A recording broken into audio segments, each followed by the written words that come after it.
Hello, what's up, guys? This is TS Football Broadcast back here with another video talking about NFL trades and free agency news update. Yeah, these videos are going to get more and more infrequent as this goes on. I'm going to start posting draft videos, though, just letting you guys know now. Been watching some films. I think my first video is going to be who should the Browns take at number 10.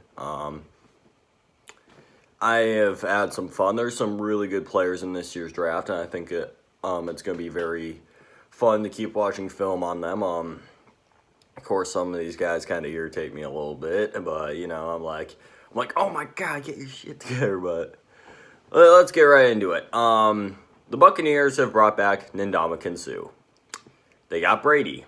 They got an explosive offense. They need linemen, and they need a better defense. Their defense has been pretty damn good, though. Their quarterback, Jameis Winston, had like 33 interceptions. I'm sure he had like a couple more fumbles. I mean, he had a lot. It was a lot of turnovers. And that defense wasn't awful by any stretch. But I do think there's room to improve. Now, I think part of this will be, hey, a lot of these players are in the second year of the Todd Bowles system. If they can get a big player in the secondary, I think that'd be the only, if they got, a big secondary player, that defense could be really good. Because I can't name anyone in their secondary, which, hey, maybe there's someone good I'm not thinking about, but I'm like, Brent Grimes, I think he's retired, and, Carl, what's his name? Carlton Davis, So yeah, I think the Bucs defense though isn't gonna be too bad next year, especially if you bring back Suh. I mean, you got Suh, you got JPP, obviously 19 sack man, Shaquille Barrett. I feel like I'm missing someone big. Vita Vea. That Buccaneers defense will be pretty beautiful. Speaking of the Buccaneers, the Jets have signed Breshad Perriman.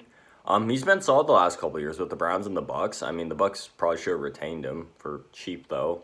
Because the Bucs, what they got now, they only got 4 weapons. They need more.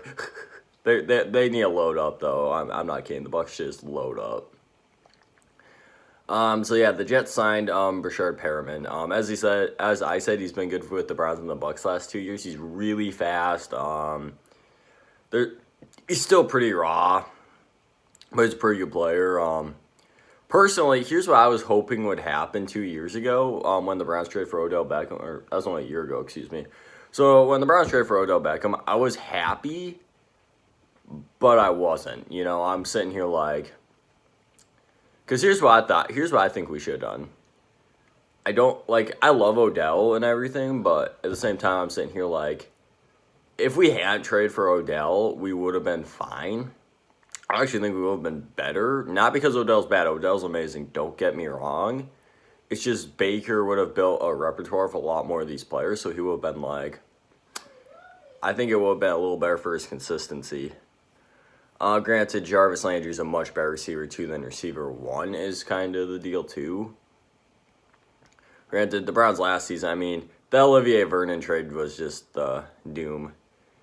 That trade was really bad. If we hadn't made that trade and we made the Odell trade, that's the one I would have been okay with. Between those two trades, it's you took away Kevin Zeitler, you bastards. Anyway, let's not get into my PTSD about how bad that trade went. The Chiefs signed Mike Pennel to bolster the inside of that D-line. I think they're trying to be really good at stopping the run because in the Super Bowl, they got pounced most of the game. So he's there to kind of be I will help this. The Jaguars signed Tyler Eifert. I think if he's healthy, which last year was the first year he played 16 games. Granted, he wasn't altogether extremely productive, but he didn't play a whole lot of snaps either. But if he's healthy, I think him and Minshew could cook in a big way. Speaking of tight ends, Eric Ebron signs a 2-year, $16 million contract with the Steelers. That's right, I have contract details, and my computer is trying to explode right now. I'm sorry. So the Steelers brought him in for 2 years, $16 million. Some people have been saying they're going to a run game. I can tell you, Eric Ebron fucking sucks at blocking. No offense, he's an amazing receiver, like receiving tight end, but as a blocking tight end, get him out. It's not good. It's really bad. It's like it's like a receiver almost. Like I don't. Well, I guess some receivers can block, but yeah, it's not pretty. I think it's just. I think him and Smith Schuster though. Like I think he's the Heath Miller replacement from like 5 years ago. But yeah, I think him, Smith Schuster, James Carr. That's going to be a pretty solid group of pass catchers because James Carr can catch if I remember right. The Packers brought Devin Funchess to be the receiver too. I guess they had to, but before last season, I was like raving about Marquez Scantling, Valdez or whatever. Yeah, that's his name. I thought he was going to be the receiver too. I thought he was going to blow up in a Jordy Nelson way. He didn't. I personally think bringing in Devin Funchess, that's my thought on it. Literally, the word because I don't really know if it's going to be good. It's like, he's Devin Funchess? Like, no offense, Devin Funchess. It's just, I don't know. I think they should draft one. That's what I was going for. I'm like, all right, get one like the second round, and he's probably going to be pretty good. The Bengals actually are doing stuff, and they signed Von Bell. I think this is going to be a good get for that defense. They've improved a lot this offseason, but I still think they're going to be hot garbage next year. The Falcons signed former XFL star Kari Lee. I think if he can get on the field, the Falcons are going to be really scary. I mean, you got Kari Lee, Hayden Hurst, I guess, is there now, too. I should probably talk about... I already talked about that, actually. Hayden Hurst is in, and then you got, freaking... What's his name? Julio and, Calvin Ridley. So, I mean, it's like... That's a scary duo. Or group. Speaking of scary groups, the Cardinals bring in former Cleveland Brown Trevon Coley to bolster their defensive line. I never disliked Trevon Coley. I just didn't think he was very special. So that's all I really got to say about that. Now, this is a special move. The Colts bring in Xavier Rhodes. If he regains his form from years past, he'll be good. If not, yeah, it's going to be pretty bad. It's a low-risk, high-reward deal, though, so it's not terrible. It's just, if it works, they're set. If not, they just wasted some money. But it's only a one-year deal. The Bills are making moves, bringing in Mario Addison to bolster their defense further. And they also brought back old injury-prone friend E.J. Gaines. E.J. Gaines, when he's not injured, is pretty great, and Mario Addison, I think, is going to help that defense be even better. I think they have the potential to be like them, and the Steelers are going to be like the best defense next year in the AFC for sure, maybe the NFL.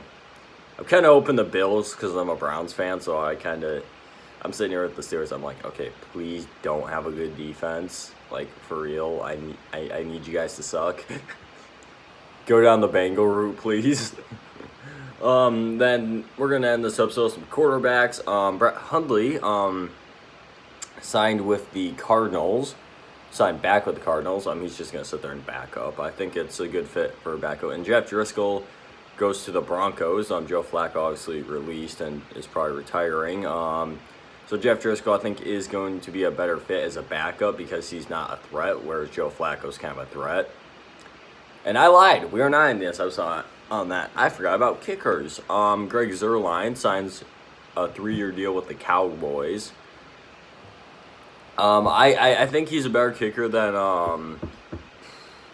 Kai Forbath, but I think Kai Forbath got played dirty on that one. Which is really sad. Yeah, if Austin Seibert struggles, Browns, please, for the love of God, pick up Austin Seibert or Kai Forbath. Yeah, there's that, and then Michael Brockers backed out of the Ravens pulled Josh McDaniels on the Michael Brockers deal, backed out on him, and then he is now back with the Rams on a new 3-year deal, and then who'd the Ravens bring in? Hold on, Ravens free agents.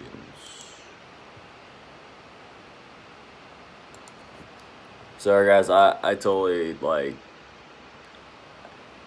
I didn't realize I didn't talk about it until like a minute ago, and I'm like, oh crap, I better talk about this.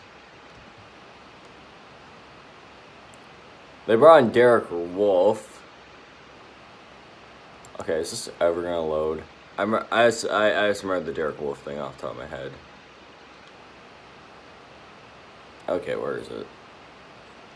Oh, I guess Derek Wolfe was the player. So they bring in Derek Wolfe to be their, hey, you're not Michael Brockers, but go be good. Yeah, I'm sorry about that little butt fumble there at the end of the episode, but it's all good. Thank you all for watching. Like, comment, subscribe. Twitter in the description below. I'll probably come up with some Madden and some draft stuff this week. Have a great day, and goodbye.